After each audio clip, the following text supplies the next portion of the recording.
All right, good morning, everyone. Welcome back to the program. We've got a great treat with us this morning. We've got Coye and Jon from Prairie Rivet to tell us a little bit about their experience buying their business. Thanks for joining us this morning. You're welcome. Thanks for having us, Jon. Thanks for having us, Jon. Happy to be here. Our pleasure, and thanks for coming all the way into the office. This is our first in-person recording that we've done for the show. So Coye and Jon were gracious enough to come all the way in from their factory to record this program with us. So, gentlemen, very briefly, for those people out there who don't know, can you give us a little bit of a description of Prairie Rivet? What size company are you? What industry do you serve? How many employees do you have? Those kinds of things. Yeah, so Prairie Rivet is a rivet manufacturing company. We manufacture metal, semi-tubular, and solid rivets. The company's been around since 1957, and Jon and I are the third owners. We took over at the end of 2020. The previous owner had been running it since 1990 and worked in it for about 10 or 15 years. In addition to that, and we had 3 employees, and now we're at 9 plus Jon and I. So in the short time we've had nice growth, and it's been a fun ride so far. Yeah, good summary. I have nothing to add. All right, well, that's good. So, and did you guys both come from manufacturing background, or what did the two of you do before you got into the manufacturing industry? So I was in real estate development here in Madison for quite a few years, specifically development for about 8, and some construction management as well. And I saw fasteners being used in a lot of the finishes that we were putting into the apartments that we were developing. So not a direct tie to manufacturing, but working with skilled labor in directors and operational roles, and taking that experience to lead and grow a team at Prairie Rivet. Okay, that makes perfect sense. How about you, Coye? Yeah, my background is in logistics. For the last 8 years prior to Prairie Rivet, I was working for a crude oil trucking company based out of Minneapolis. We had operations in North Dakota, Wyoming, and Texas, and experienced some good growth at that company. Started when it was really small and helped grow it to a much bigger company with over 200 employees, and saw the oil boom and bust of over $100 barrel oil, and then negative 40 at the end of or beginning of 2020. And so yeah, my skill set was financial analysis and kind of operational analysis. So that's kind of what we've brought to the Prairie Rivet side, is just some KPIs, some metrics, and yeah, like Jon said, no direct experience in rivets per se, but a long career of managing skilled labor. Okay, well, great. And can I ask, when both of you started seriously thinking about buying a business? When was that, and what kind of got you thinking I should buy a business? Yeah, I think we had always talked about it, and we'll get into this more later, I'd imagine. But Coye and I met in college, and through the years after graduation, I talked about business ownership together. And my guess is for Coye, what he had just described with the oil boom and bust is maybe what started to make him think a little more seriously about it. And he had reached out to me. I was connecting him with some different business brokers in town, and after about a month of looking at different offering memorandums, he kind of said, "Hey, should we do this together?" And so that was probably early 2020, just before COVID started.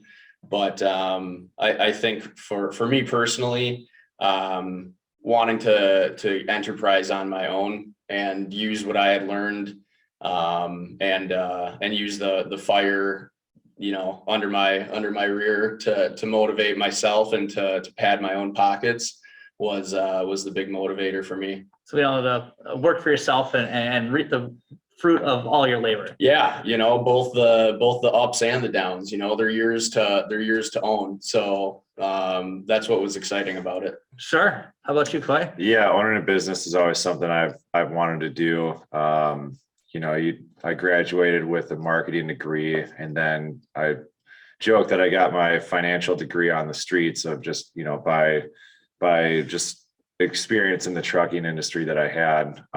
So it was always something that I wanted to do. And yeah, when I first started looking, I was, looking, and there were a bunch of these companies and that were pretty interesting. And I was we looked at 27 different offering memorandums or SIMs before we landed on Prairie Rivet. But, in the early search, I was, like Jon mentioned, we had talked about it for a few years leading up to 2020, and more seriously in 2019 and 18, it starts at, late night drinks and you're like, oh, we should buy something, we should do something. And then, time goes on, then you're like, no, like this is a really good time to do it. Interest rates are really low.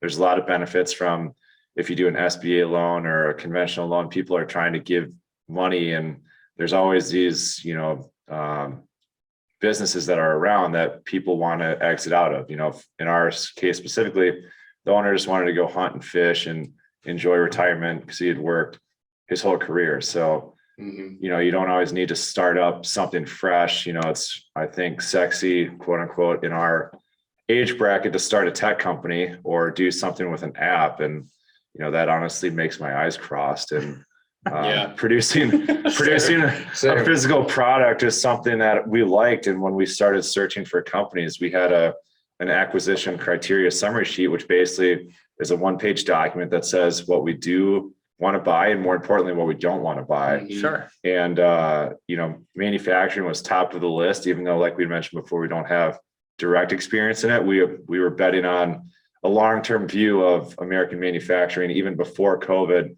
and all those supply chain disruptions. And so far we've been feeling a little validated by, the onshoring of the supply chain and bringing it back. And so that's been fun. And, some of the other stuff that was on the sheet for us was, we don't want to be in hospitality. And this is all pre-COVID, which was, we're feeling good about it now. Like, we don't want to be in hospitality. We don't want to be in travel. We don't want to be in retail.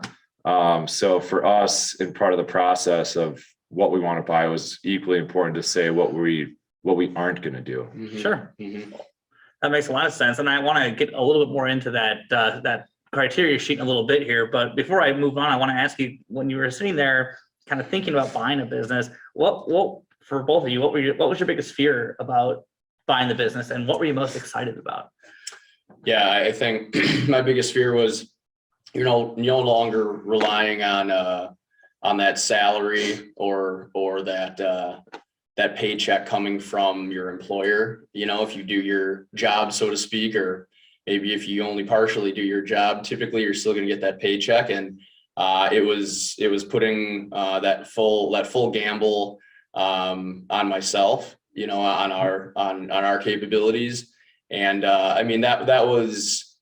it was both a bit of a concern, but also was the real motivator as well. If you're the type of person who has, you look back on your life and you tend to look back and say, God, I've pivoted, I'm agile, I don't let myself fail, I'm my biggest critic. This could be something great for someone like that.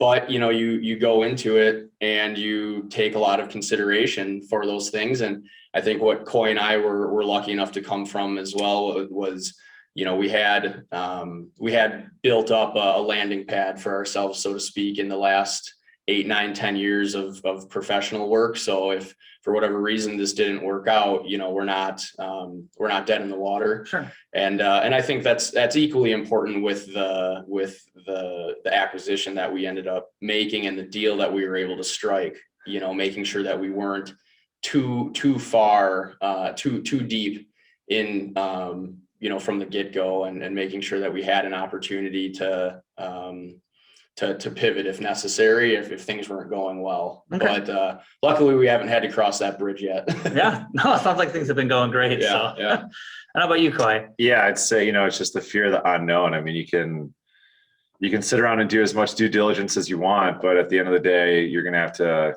make a decision and go for it. So, in our case, we ran a bunch of scenarios of financial models and operational models to say, here's where the company is currently. Here's where we think the capacity of the shop can go and what that means on the financial statements. And, we ran a lot of different scenarios, but there's things that we couldn't have forecasted. Hindsight, looking back at it, like, one example is the sourcing of raw materials, right? So that's changed in 2021 as opposed to the due diligence phase we were doing in the middle of 2020 to late 2020, when we closed, we could get raw materials relatively easily.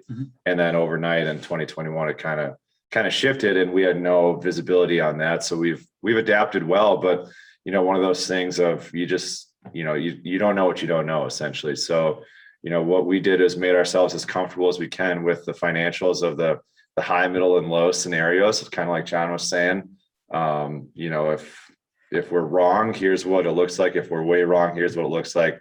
And then conversely, if we're right, which we hope we are, it looks really good. And Sure. That's why we made the bet. One analogy that I use a lot is like, you can be like, if you play golf, right? You could be on the putting green practicing your putts all day long, but if you miss your tee time, like you're done, right? So like you could practice all day long and not play the round. At some point, you just got to go, right? So make your decision, go with it, and take the bullets as they come. Yeah. Sure. Yeah. Well, that's kind of business ownership, just bobbing and weaving. As Exactly. You got to be flexible. Yeah.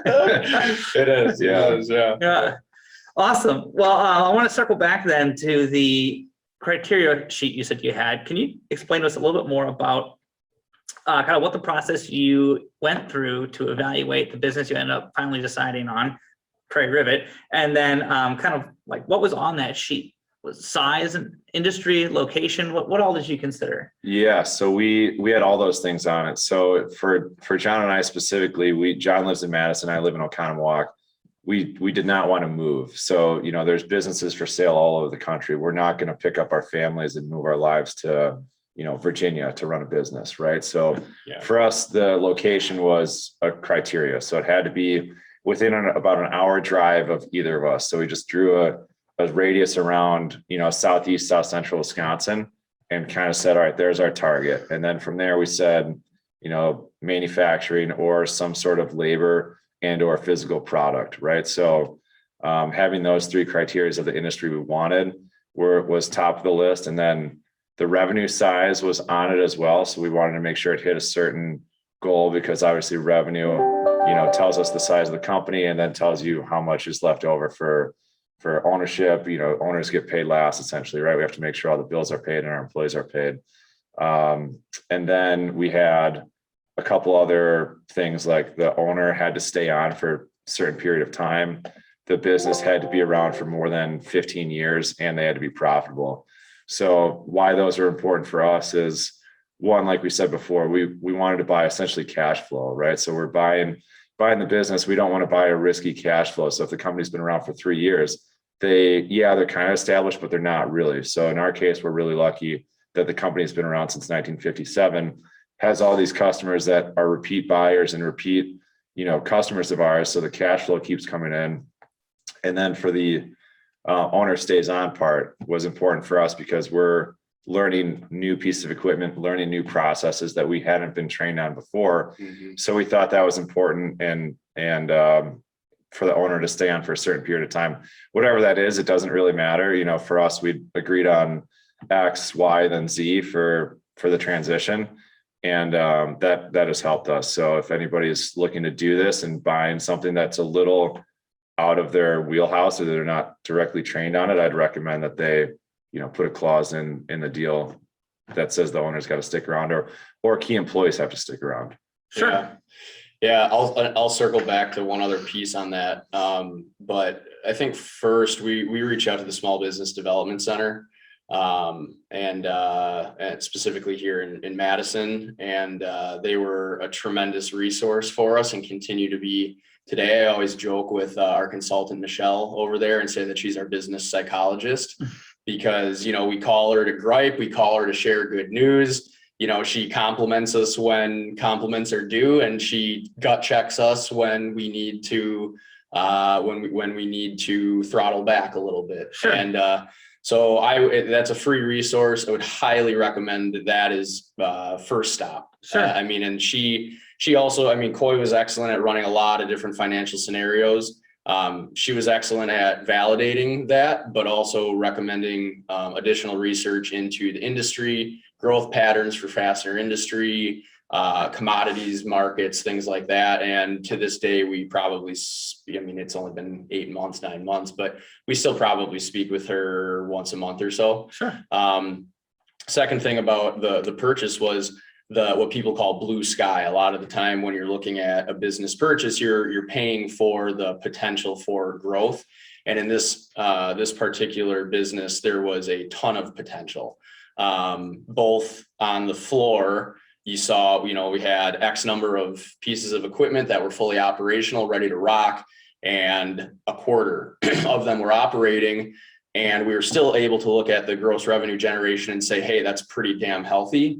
And we can still run, another 75% of the existing equipment that's ready to go. So no massive cost up front to buy more equipment for additional productivity. And then likewise, the customer base that had been built up over the years, again, I'll say about a quarter of them were currently ordering, and another 75% of those that had been served in previous years were, that's open opportunity for us to call back. That's not necessarily a cold outreach. That's, hey, just checking in, wondering when the last time was we did business together, and if that fell off, why, and can we start that partnership again? Sure. So great opportunities there. And then circling back to what Coye ended with partnering with the previous owner. Not only was it important for us to do a proper handoff operationally with the equipment, with the customers, but for us, we were able to negotiate the actual purchase price and wrap in additional employment over the next X number of years, and would pay the previous owner and his wife, which would end up being a part of the total overall purchase price. But that meant that portion was not financed up front for us. So Sure. Less of a loan, less collateral. And that worked out really well for us. And he stuck around to help continue training you. And right. So it was a good deal for him. He paid less capital gains tax. True. Yep. So that's a good point. It's good on both sides. Yeah, it was a win-win. Yeah. No, that makes perfect sense. It sounded like one of the key things both of you said was that you saw the potential for additional growth, not a lot of additional capital investment. It sounded like you had solid customers already that existed, and then relationships in the past that you could leverage to get more sales without a whole lot of extra cold outreach. The potential for growth and the fact that it already was profitable seems like it all added into this is a go for us. Yeah. Okay, so that's great. I wanted to dig a little deeper. One of the things a lot of business owners get nervous about, because they've heard a lot of horror stories and understand that it is a lot of work, is due diligence and going through the due diligence process. So once you kind of landed on Prairie Rivet, what did that due diligence process look like? Can you give us some descriptions on what kind of stuff you looked at, how long it took, that kind of stuff? Yeah, I mean, I think so let's say for easy numbers, we started really searching in January of 2020. And I think by June, 6 months in, we had found Prairie Rivet, something like that. So let's call it middle summer. And then from June to, fall, basically, we were doing due diligence. So we had a good 3-4 months of due diligence. So what we were doing was looking at, we obviously saw the offering memorandum or the SIM that showed the revenue, the company profile, this, that, and the other thing. And so we basically would go in and look at and validate all those numbers. So for us specifically, I had a nice deal with my previous employer that I could have the flexibility, because they knew I was going to buy a business and gave me flexibility. So I was doing work for them, and then they gave me a long leash to go, do this due diligence phase. So every day last summer, I would go up to Prairie Rivet and basically just sit in the office and rifle through the file cabinets, computers, all the files to validate what we think we were buying, right, on the SIM. So we were checking tax returns, income statements, purchase orders, sales orders. We're checking everything in the file cabinets to make sure that we weren't being sold a lemon, right, or a pig in lipstick, right? So lucky for us, the previous owner was very transparent and said, whatever you need, just go look at it. Wasn't shy or nervous about us poking around and asking them questions. So that was really nice. I could see where that could go south really quickly if, we're the new people coming into somebody's office and they're kind of defensive and not wanting us to look around. That could really sour a deal. But for us, we were pretty fortunate that wasn't the case. So it'd also be very telling. Oh, for sure. And not and not to interrupt, but not every business transaction, I would imagine, goes like that. This one in particular, the broker that the seller was using was very, very hands off, and that's a whole nother conversation. But it really ended up biting well for us because like Coye said, he was able to get up there every day and build that rapport and talk about transparency, letting somebody who's got a signed offering memorandum or a signed purchase agreement. Yeah, go ahead, dig through my stuff. You're not going to find anything that I haven't already told you. So that was great. That won't always happen, but in this particular situation. So anyway. Yeah. So like every day I'd go up, I'd be there by 8 or 9 o'clock in the morning. And then, most of the morning was spent digging through file cabinets. And then there was only 3 other people in the shop at that point. So they were out on the shop floor running the production and filling the orders. And so I just sit in the office and dig through the paperwork. And then kind of at lunch, I'd ask a few questions when they slowed down. And then in the afternoon, I'd kind of walk around the shop and, poke my head around, ask questions like, what are you doing over here?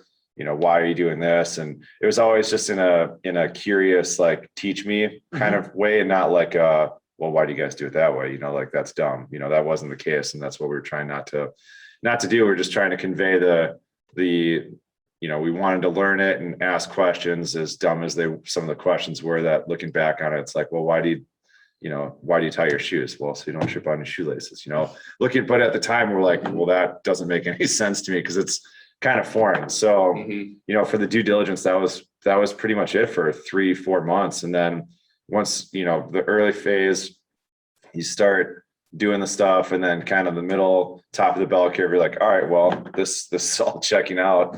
Yeah. I remember talking to Jon. I'm like, well, this is all hitting. Like, he's not, we're not getting sold, a pig in lipstick, like I said before, or anything like that. And it got more, I think, towards the end of summer for me, I was like, all right, this is the one. Like, this is it. Like, this is the company. We had looked at 27 different companies before Prairie Rivet, and then put in offers on 2 previous that didn't go through, luckily, because hindsight being 2020, Prairie Rivet was the better deal. So 3rd time's a charm for us. Sure. Yeah. And I think once Coye was kind of getting the indication, like, hey, this has got a lot of opportunity. The amount of money that we were going to put into it initially was something we could both stomach. I think so for us, again, our specific situation, we were buying equipment, business, buildings, land, the whole thing. So where I was doing more due diligence on my end was environmental tests on the property, especially being in an industrial park and being a manufacturing company. I thought I knew, and I know that is very important for anybody that's going to buy real estate. I've learned that time and time again through being in development, and luckily we came back with a perfectly clean ESA phase 2, which was great. And then I think also evaluating the actual equipment being used. So we had equipment appraisals completed, property appraisals completed, and just making sure that what we were actually using, the facility and the equipment, what we were going to be reliant on to actually make our product, was in good shape and had value. And what else? Replacement costs for insurance purposes. So, learning, okay, what are these additional costs going to be for insurance, and making sure that the building was properly valued in case of an emergency. So, we can get into legal agreements and all that stuff later, but that's all due diligence process as well that even preceded the business purchase. Sure. It was all those things. But I think for Coye and I, we have complementary skill sets where we understand what the other did. Both could probably, to some degree, do what the other does. Coye's definitely better and I think more interested in the financial analysis side, which I love to look at. I can call him and be like, hey, I just thought of this, like, can you give me this number? And typically he can just give it to me. Sure. Or he's just like some quick math. It's good. Yeah, so we were, I think we were able to get it done and yeah, in the end, didn't leave too many stones unturned. Sure. No, complementary skill sets are definitely a good thing to have with two business owners, right? Yeah. It's like a good business partnership, just like a good marriage, right? Yes, right. Yeah. Yes. Give and take. Yeah, give and take, right? There's not a whole lot of yes, honey, all the time, which is good. There's no yes dear in this household. No, Right. yeah, we compromise. All right. No, another question I wanted to ask with that due diligence process was, you covered a lot of great stuff. One of the things that we always hear a lot of people complain about, or other business buyers value highly, the strength and robustness of the processes and the strength of the people in the organization. What did you guys do to assess the strength of the processes, the efficiency of the organization, and the people? How did you go about doing that, or did you look at that? Yeah, I think one thing that we have not really looked at changing is the quality assurance process internally. And that was with some of the existing employees, and we did retain the majority of the employees, one being a gentleman with 25 plus years experience in this particular shop. So he's been a tremendous asset, and we had to be delicate in going in and make sure that we didn't upset the apple cart. But the good news was they had a good quality assurance process in place. It wasn't very well documented, and that was not the biggest issue because they were performing it. So implementing something and having people perform that is certainly more difficult than watching and documenting and maybe filling in the gaps a little bit. I think one thing that we would probably do in the future, if we were to do this again, is better understand the core processes, and raw material and commodities purchasing, inventory of replacement parts for the machines, and then vendors and other key vendors that we rely on for our process. Again, hindsight 2020, we look at the revenue generation and the opportunity, and we run all the due diligence on that, and we're like, hey, this is all looking good. All the processes must be going great. So no, nothing horrible. But if we were to do it again, could certainly do a little more digging into core processes to understand if they are documented, and if not, make sure those get documented prior to purchase. Sure. You do tend to lose your leverage a little bit with current ownership once you write them a check. Right. So, it's just human nature. Right. Yeah. Money changes. You write them a big check. You're like, all right, man. Yeah. Fair enough. Going bass fishing. Yeah. So no. That's what like Jon was mentioning, to their credit, they had a great quality control process, and they were like, they were a small enough shop where they didn't, in their view, to defend their side, they said they wouldn't need to write it down because they got such a small shop. From our view, we're like, it's got to be written down because we don't know what it is, and we want to grow. Right. We And need to so have a good base. if we're trying to hire people, having that documentation matters to us and to the employees we bring on, to say, here's how the process, we'll go through step by step so you understand it. So they, the process they had for the 30 years of the previous owner, and probably the, additional 20 to 30 years prior to that, was always ISO 9001 compliant, which is kind of the, the standard, the baseline standard for manufacturing. Everybody's got to have this certification if you want to be considered, a real player. So their process was always compliant, but it wasn't never certified. And so what we just did within the last 2 weeks was received our ISO 9001 certification. And that was a 4-month process to get done, but glad it's done, and glad we have it, because it's just, another feather in our cap that we can say our processes are certified by this board who just analyzes their business model, is analyzing process. So, when we go sell, and even to our existing customers, it just gives them that extra layer of reassurance that what we're doing is quality and, up to industry code or standard. Sure. We added a quality assurance gal who had 16 years of experience, and she's been excellent, tremendous addition to our team in more ways than just rolling out and implementing this ISO 9001 quality assurance process. And so yeah, growing the team and making sure that you have somebody who's really going to own that and be that conduit between Coye and I and the other employees in the shop as well is really important. Yeah, I mean, I do think too, there are certain things that you will discover in this process, and you need to ask yourself, is this worth exhausting the seller on and potentially blowing up the deal? Or is this something that I just write down that I will make a change on? Our previous website, for instance, not a huge deal, definitely going to have to, we just did that too. Sure. New website, www.prairierivet.com. Go check it out. Yeah. But Tell your friends. Tell your friends. Yeah, right. Follow. Submit a quote. Right. Submit a quote. Yeah. We get back in about 24 hours. Yeah. No, but there are certain things that we knew and saw in the shop that we were like, yeah, that's going to go immediately. And it did, and it changed, but those were things that we weren't going to, stress the seller with. Sure, so. You just took a note in your mind. And then there are an things expense that might need to happen in the future. Right, and then there purchase. are things that you're like, okay, I can't sleep on this. So sure, yeah. And that stuff that we changed in the shop we didn't change anything on the production side. It was all the organizational and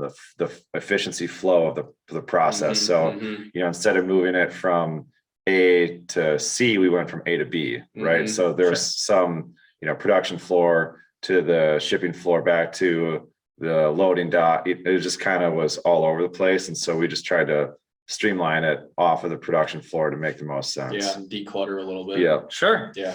All right. So I got a couple more questions, and we are going to get coming up close on time a little bit. So I wanted to first ask quickly, you said you had 2 deals that fell through when you put offers on before you had the Prairie Rivet. And I was just curious, wanted to circle back.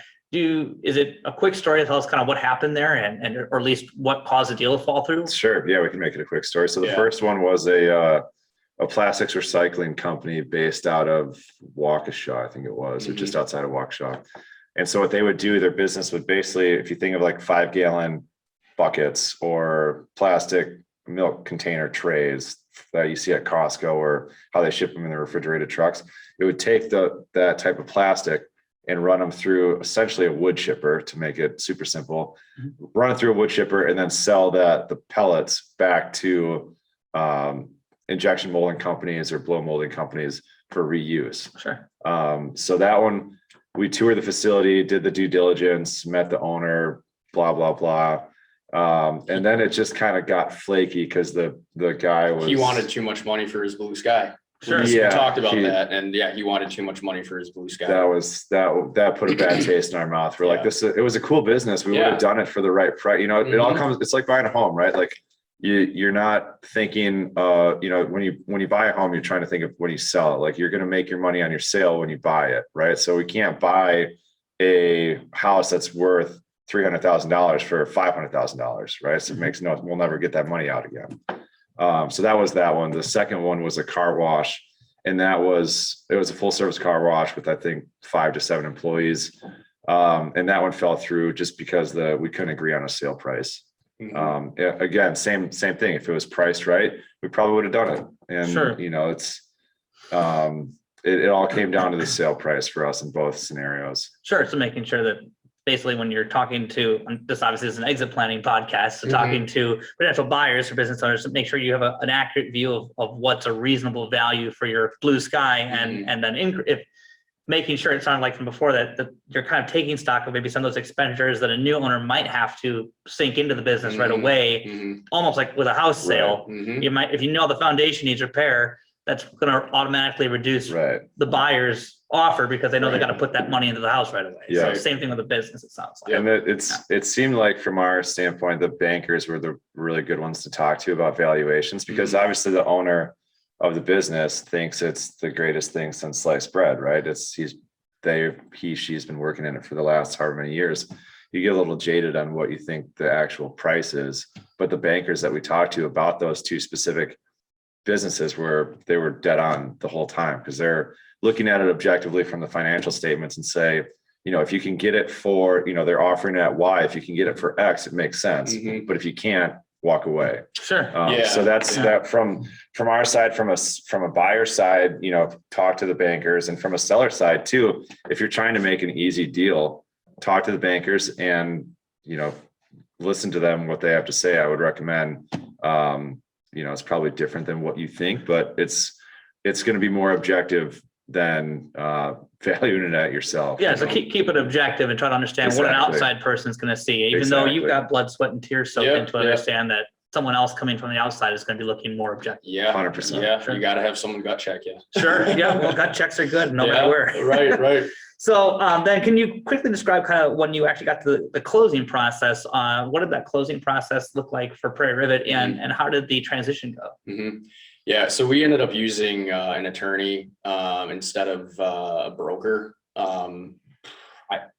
Probably just because we truthfully couldn't find a business broker in the area to use at the time. And I would 100% do that again. Nothing against business brokers. I just had a good experience. I came from real estate as well. I think Coye and I were savvy enough to understand the process enough. And this didn't require a lot of heavy-handed negotiation. And so our attorney was the one who basically wrote everything up, and he he communicated with the broker, the seller's broker, and the seller's attorney. And we kind of showed up to closing at the title company. It was pretty straightforward. I would agree with John. I wouldn't have if and when we do this again, probably when we do this again, I'd still have our attorney do it and not hire a broker. From our side, I had known our attorney forever, and he's a good business attorney. So if you have a good M&A or business attorney, business-minded attorney, that's all you need, in our opinion. Instead of a broker, in our view, again, nothing against business brokers, it's just another layer of communication. And there's a lot of moving pieces in a sale like this. And it's just another layer where the communication could break down and frustrate people based on lack of information or too much information, so. Mm-hmm. But yeah, it was pretty easy. And right after we closed, it was, it was fun. It was, it's kind of a relief, you work about a year to get something done and you sign it and you're like, all right, time to go to work. Sure. Yeah. We closed on a Friday. We had a nice dinner at a steakhouse to celebrate. And then Monday morning we were right at it. Yep. Sure. So, yeah. And the transition, it was good.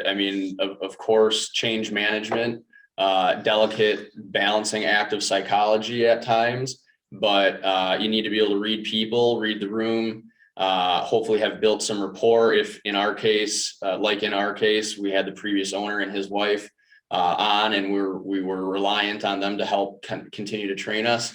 And after a period of time, that communication kind of trickles out, as it does naturally as we learn it and have implemented our changes. And that's for the best, because the business, previous owner, he can come in as he wants to now, and or we call him on an as needed consulting basis, and he gets to go fish. So it went pretty well. Yep. Win-win all around. yeah, exactly. Yeah. All right. Looking back at the whole experience, start to finish, if you could do anything differently, if you're going to do it again, what would you do differently next time? Yeah, I think we kind of touched on it before a little bit. I would just, depending on whatever the business is, I would dive in a little more into the documentation of processes, core processes. I think I would also look at whether it's equipment or again, a process, however you're making your revenue, whether it's a product or a service, who is out there to fill those roles. Are they hard to find? Are they rare? And look into that a little bit more, just so like, is this person or this thing a real commodity, or are they easy to find? Sure. And just so on that. I think that would probably be it for me. Yeah, I do. If the deal is brought to us by a broker, I'd pay a finder's fee and then have them leave the deal, just as a precaution, and then have the attorneys settle it. And then, yeah, like nothing more from what Jon said there. I think that was good. It all depends on what you're buying, right? So if you're buying the manufacturing, what Jon said is perfect. If you're buying real estate, then that stuff may not matter. So it's very situational, but it's basically just risk tolerance is what's your appetite for risk tolerance, and calculate your risk and go from there. But don't be afraid to make a decision and just go. All right.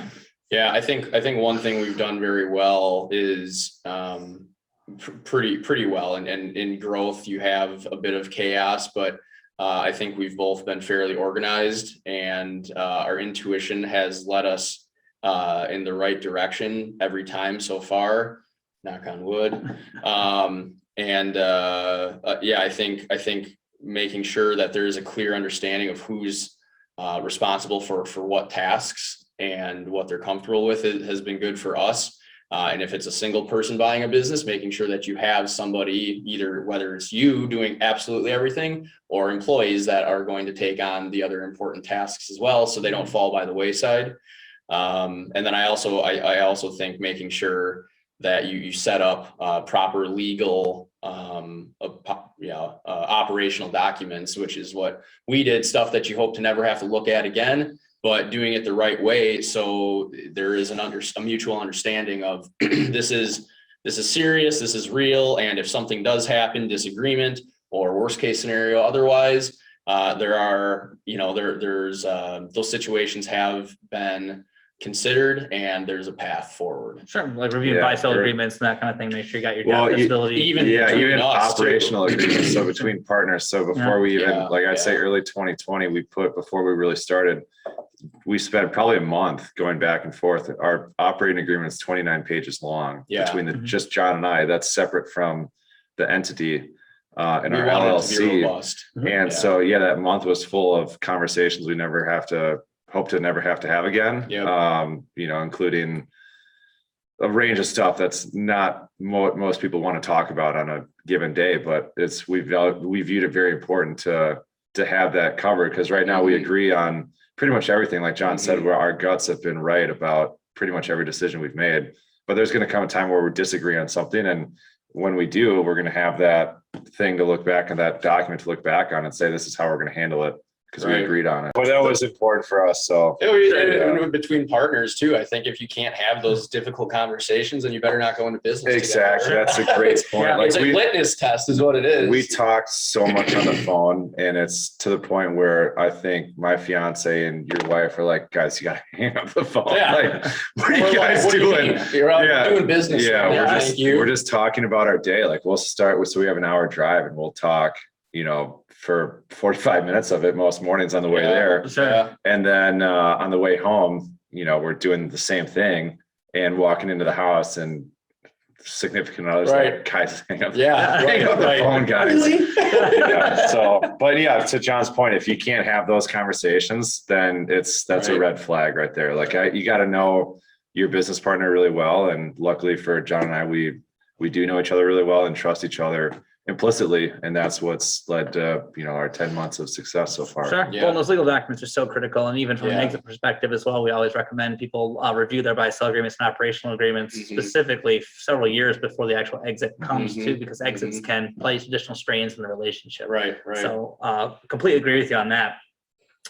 Keeping us on track here, I wanted to ask one more question here related to your business specifically. If you were looking to give someone trying to sell their business a piece of advice, having been a buyer, what would you tell that person looking to sell the business? What would you give them as advice to make it more attractive to a potential buyer? Well, for attractiveness, I think kind of like the bankers discussion we had before, right? Like make sure your business is objectively valued by an outside party. So you obviously can go to the banker and your attorney or your broker, however you're going to present it, and say, this is what I think it's worth.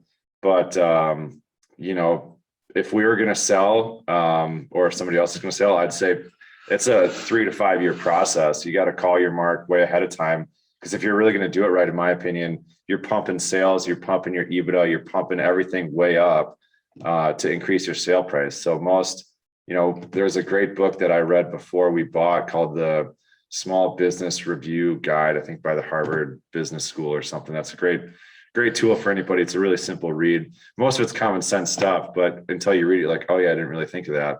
And they, according to them, most sale prices are 3 to 4 times EBITDA. So if you can really pump up your volume for 3, 4, 5 years before you sell, it's just more money in your pocket. Mm-hmm.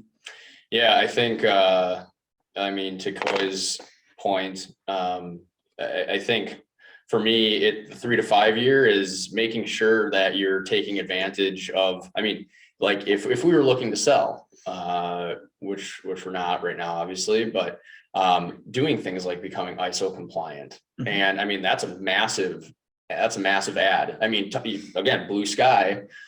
You go from customers who don't require it, who may or may not be sophisticated, to customers who are more sophisticated that do require it. And you're opening up doors to a whole nother range of customers. And so I think that's one. And then again, documenting your processes to make sure that is a turnkey sale, so that, whether or not the previous ownership is going to be involved, you can look at them and basically say, here's our 4 processes. And this is who runs each one of them and who's involved at each step of the way. And we've had this implemented for 2 to 3 years. Yep. Everybody knows it. Everybody's trained on it. We do a quarterly review on it, whatever. That's a lot of comfortability. Sure. Right there as a new buyer.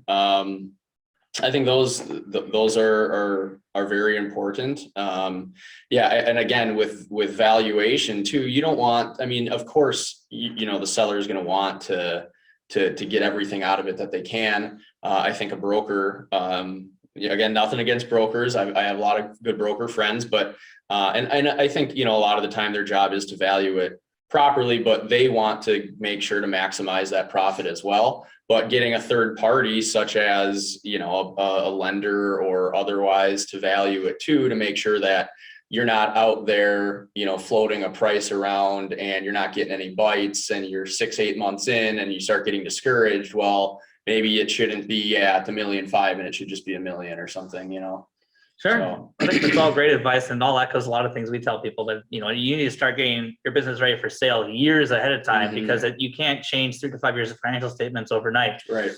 You can, it's called fraud. Yeah. Yes. Diligence process, Right. allegedly, Yeah. throw a few flags. Legally, you can't do it. Yeah. And you can print out a lot of organizational Yeah. processes off of QuickBooks too, and Right. put them in front of somebody and say, this is how we operate, but they're Yeah. going to know quick and fast that Yeah, whether or not they're it's trained. not If they're being halfway followed. good at due diligence, they'll figure it out really quick. Sure. Right. So I guess you kind of touched on my next question, but I was just curious. So what are you doing to increase the value in your business from a standpoint of eventually selling? I know you said you're not looking to sell right now, obviously, but you Yeah. just bought it. But what are you doing to increase the value in your business? Yeah. Well, Go ahead. the couple of business related, high level topics would be, even the environmental study from the beginning, to be able to show that to a future buyer, to say, this is a manufacturing facility and we have clean environmentals. Okay, great. If they're buying the land, they're probably going to want to see that, or the bank will require it. And then brand new website. That's important. That is more reflective of Coye and I as owners, and reflective of what we see this business growing into the future.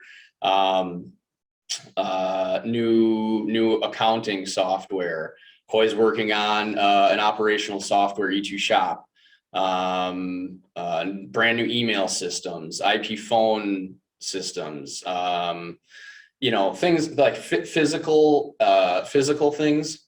I think that, or maybe not, website isn't physical, but physical and visual things that Operation automation, Process improvement, right. automation, Yeah. efficiency gains. Exactly. definitely, again, ease of use, turnkey, handoff. Sure. And then you can talk all about the growth. Yeah, so like John said, we're organizing and creating more efficiencies. And then the growth for us is, we have great customer base already, and we've basically just taken more orders. And so we've priced ourselves to be able to take more orders and attract more business.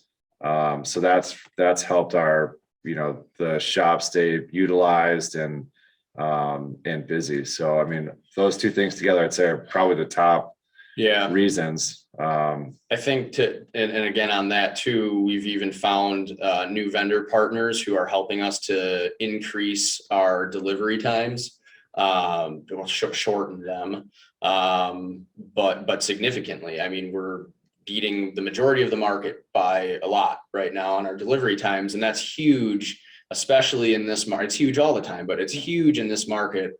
When we're talking about massive supply chain delays everywhere else, we don't want to be a part of that. We'd like to be a win on that side for our customers. And then I think also building the right core team and setting the right business and managerial values, empowering our employees so that they know what their responsibilities are and are empowered and qualified to handle those responsibilities, assuming they would stay on, and I mean, again, we don't have any plans for sale right now. We're just trying to see how big this can get in the best way, most efficient way possible. And I think a lot of that starts from having a good core foundation to grow on, and again, that would definitely be attractive to me as a buyer. Sure. Yeah. Makes perfect sense. So improving the processes, improving the efficiency, making sure you have robust vendor relationships, robust supplier relationships, and improving and continue to grow the culture and make sure you got the best people in the best positions possible. Exactly. All right. Yeah. All right. Well, you're looking to sell. It's not, I think I'm not make an offer. You sold me. So one of the last questions we always ask in the program, being an exit planning podcast and the business that we're associated with being called Third Act, what is your third act? What, in your perfect world, what does the end of your career with the business look like? What's your end goal? Do you see it happening as outside sales employees?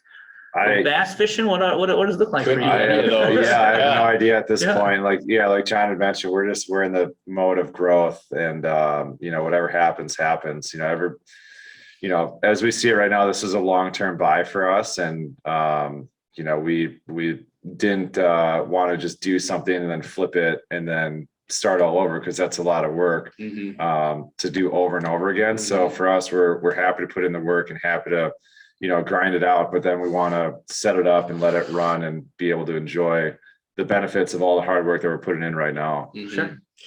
Yeah, I agree. It's I think just what I would love to see, and we're getting close already, is just an efficiently running operation with a good core group of employees who are happy, who are motivated, who are compensated well, and can operate the business when Coye and I aren't there all the time. So we can be out growing the business, doing some business development and things like that. And again, that's not to say we don't want to be there every day, but in my mind, and from what I've seen, and it's been very empowering, I think, for both of us, is to see our employees' rapid growth as we give them the opportunity to take on more responsibility. I mean, I think that would, right now, that's in my mind, that's my end game right now. It's not an end game, but it's what does it look like and how does it feel and how is this business operating? What do our numbers look like when it's essentially self-sufficient with the group that we have, and then Coye and I doing weekly meetings with our team or whatever, that's an efficiently operating machine. And right now, I want to get it to that point, and then we can think after that. Sure, makes perfect sense. Yeah. Well, I want to thank you both for coming out again to the office location and recording. This has been an absolute delight. I really think the listeners will get a lot out of it. Happy to do it in person. Yeah, thanks for having us. Right. Yeah. Thanks for the coffees. Oh, for sure. Right. This doesn't happen every time, though, everybody. So don't don't assume. Yeah, for remote, I can't mail the coffee to you. Yeah, they get cold. Right. Yeah. Awesome. Well, thank you, gentlemen. It's been a pleasure, and I'll definitely try to get you on the program down the road and see how things go. Appreciate it. Thank you. Thanks, Jon. Thank you. Have a good one. Yep. You too.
you.